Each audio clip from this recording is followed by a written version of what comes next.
In this video, we're going to show you how to use the PerfView tool to do a managed memory investigation. In particular, we're going to find something that's commonly called a GC memory leak, where you don't release objects quickly enough, aggressively enough for the GC to collect them, and so you end up using too much memory. We're going to split this demo into two parts. The first part is going to be about collecting the data, and the second part is going to be about analyzing and understanding the data and finding the fix. The application that we're going to use for this particular demo is the PerfView tool itself. This is effectively a real investigation that I did a few months back when I noticed unusual memory consumption in PerfView. The first step in doing a memory investigation is to sort of understand, to decide that you actually have to do one. And the way that typically happens is that you're running your application,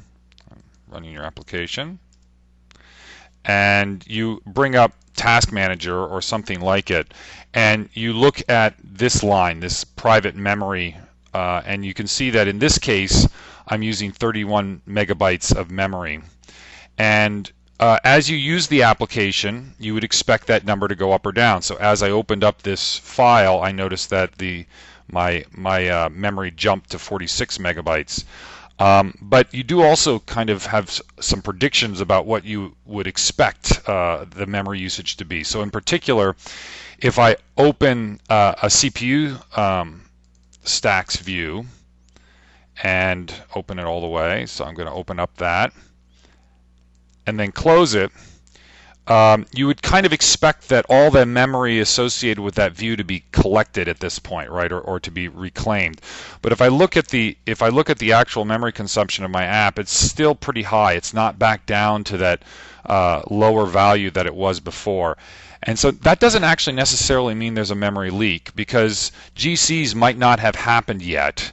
And moreover is that there might be various kinds of caching involved. So the first time you do something, you remember information for the next time.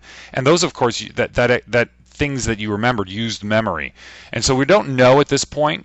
So it's better if you repeat the operation many times, and each time you notice that the memory just keeps increasing. If that's true, then you do definitely have a memory leak. You have a problem, because it's going to use an unbounded amount of memory. At this point, we really don't know, but perhaps the easiest way to find out is to just do the investigation, and so that's what we're going to do. So we're done with Task Manager, and I want to start the application over so that I get a nice clean baseline. The basic technique behind data collection for a leak is to find two snapshots. Take two snapshots of the GC heap where you believe that the memory consumption, where you know something about the memory consumption. In particular, the typical one is that you're going to get to a particular state, like let's assume right here, right after I've opened this particular ETL file, and then I'm going to take a snapshot. So I'm going to open up another view of PerfView, and I'm going to use it to take a heap snapshot of the first one. And the way I'm going to do that is type PerfView. Okay, I'm going to find the particular process that I'm interested in, and it's this one. And I'm going to do one more thing than just take the heap dump. I'm going to click on this button called Force GC. And what that will do is it will force a GC of that particular process, that selected process. And because I want to make sure that I have a nice clean snapshot. Now, technically, you don't need to do this, because while PerfView does collect both the dead and live objects in the heap, it can also detect what's live and what's dead. So it can not show you the dead objects. But what's true is it can't do as good a job as the GC itself. And the reason is because when you do a GC, you can also run all the finalizers. All the dead objects might have finalizers which do operations and clean up more memory and release other objects as part of their cleanup. And we won't do that if if you just take a heap snapshot. But if you force the GC, you will end up running all those finalizers, and so it will be a little cleaner. Especially with GUI applications, this is important because they tend to have a lot of unmanaged code, lots of finalizers, and so forcing those finalizers to happen before you take the heap is a good idea. So we've gone ahead and done this. You can see we've forced the GC, and that was successful. So now I'm going to dump the GC heap. At this point, it's going out to that process and grabbing all the memory from it and forming this view of all the objects that are on the GC heap. And you can see that we have 16 megabytes of managed objects. There were about 200,000 of them in the heap at that point in time.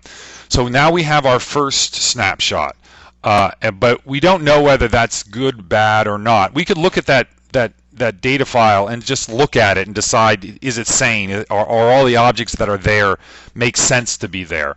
But for leaks, what you typically want to do is then continue your scenario, and in this case our scenario is to open the CPU stacks and then close it again. And see, at this point, we kind of expect that any memory that was associated with opening and closing those GC stack, that stack view, that CPU stack view, is now been reclaimed. We'd like that to be the case.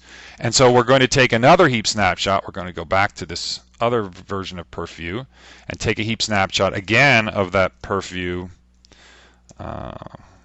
process. And again, I'm going to force the GC. And again, that's nice because it cleans everything up. You'll notice actually that, so I'm going to do the force GC. You'll notice that it actually automatically, because I already had a file called perfview.gc dump, it added this .1 in the middle so that I wouldn't clobber it.